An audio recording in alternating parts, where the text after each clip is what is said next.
بس ما حدش عارف الموضوع ده لحد دلوقتي، يعني ابوكي اكتشف بعدها؟ يعني اللي فاكراه حاجه زي كده. يا ابن الذين يا عمو. في رابط بيجمعنا بالناس اللي بنحبهم، المشكلة انه بمرور الوقت ممكن يضعف. رباط هدفه يرجع الرابط ده من تاني زي الاول واقوى. حلقة جديدة ورابط جديد. ايه احلى هديه جبتها لك؟ احلى مش اول بقى. احلى هديه جبتها لي لسه كنت بتفرج عليها من يومين عامه. كنتي عامله لي ألبوم صور في عيد ميلادي من كذا سنه، وحاطه فيه كل الصور بتاعتنا من واحنا صغيرين، من اول ما شفتك في المدرسه لحد ما كبرنا. وكمان احنا كان الميموريز بتاعتنا في المدرسه احنا لما كبرنا شويه، مش كل واحد سحب في شغله، احنا بنتقابل وزهقت منك عادي لحد دلوقتي، بس كنا كنا اكتر وقت بنقضيه كنا مع بعض واحنا صغيرين. يعني كنا معظم الوقت قاعدين مع بعض في المدرسه، نخلص مدرسه نتقابل في دروس، نخلص الدروس بننزل نخرج بالليل، فاحنا كنا طول الوقت مع بعض.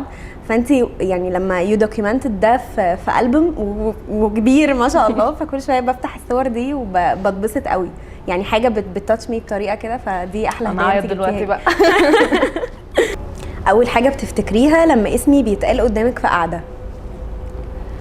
مش عايزه ابقى دراما، بس يعني السند بكل معنى الكلمه، يعني عشان انت مليتي جوايا الفجوه بتاعت ان يبقى ليا ظهر ويبقى ليا سند ويبقى ليا الحاجات دي. هي دي الحاجه اللي انت بتفتكريها طول الوقت؟ طول الوقت. ماشي خلاص كملي بقى عشان كسفت.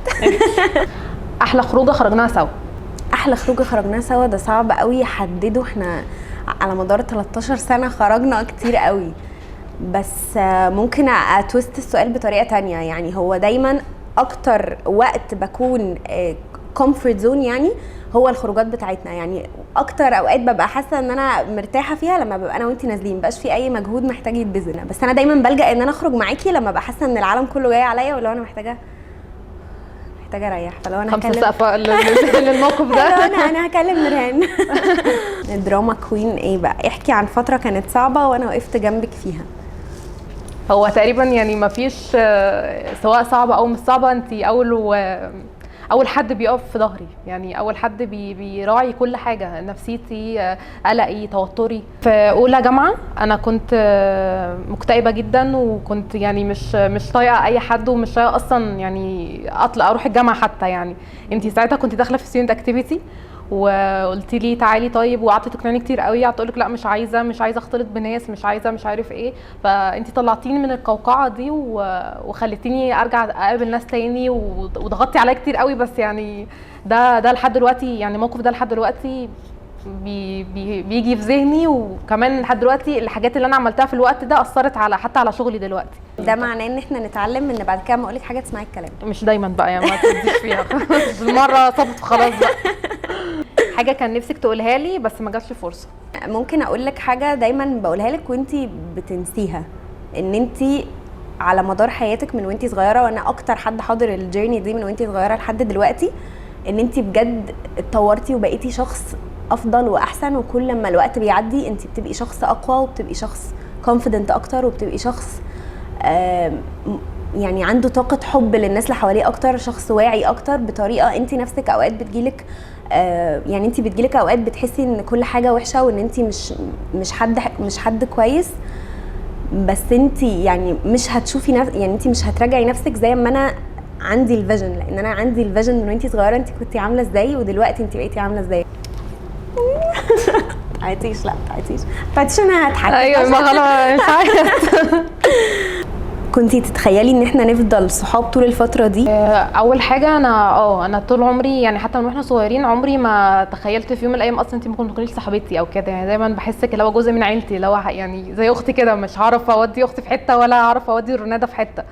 دايما ما عنديش اصلا الاوبشن ده. يعني انا دايما بقعد افكر حتى طب لما نعجز وكده، لو حد مننا توفى قبل التاني، الحاجه دي حتى مش ببقى عايزه افكر فيها. يعني مش انا عارفه انها هتحصل في يوم من الايام، بس مش عايزه افكر فيها حتى. اكتر حاجه بحبها فيكي يعني، ودي مقويه صداقتنا، ان انتي مش انانيه، ومش بتجادجي اللي قدامك، مش بتحكمي على اللي قدامك باي حاجه خالص. خصوصا انا مش يعني، انا لو جيت اقول لك يا رناد انا عملت حاجه ممكن حد ما يغفرهاش، انتي هتسمعي وهتغفريها وهتقفي في جنبي، ومش هتبقي عارفه، هتبقي بصي لي كأني انا مرهان، مش كأن انا الشخص اللي عملت كده.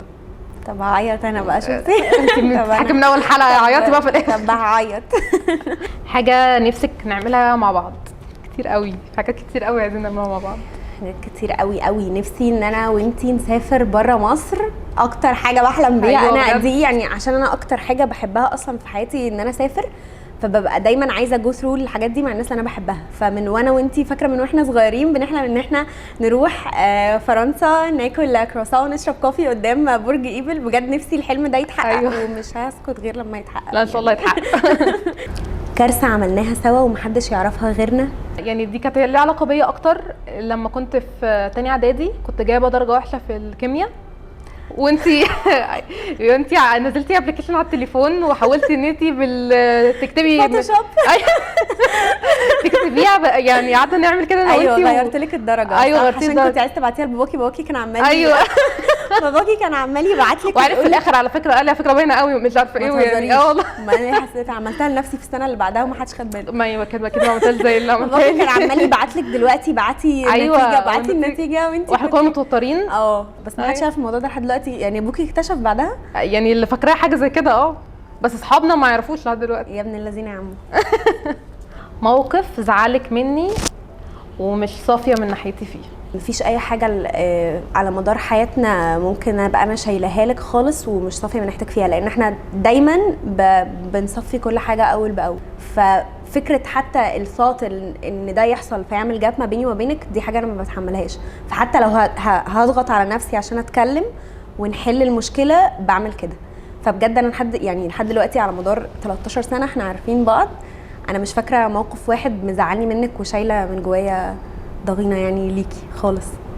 فلا. فاكره ايه اول هديه جبتها لك؟ انا مش فاكره.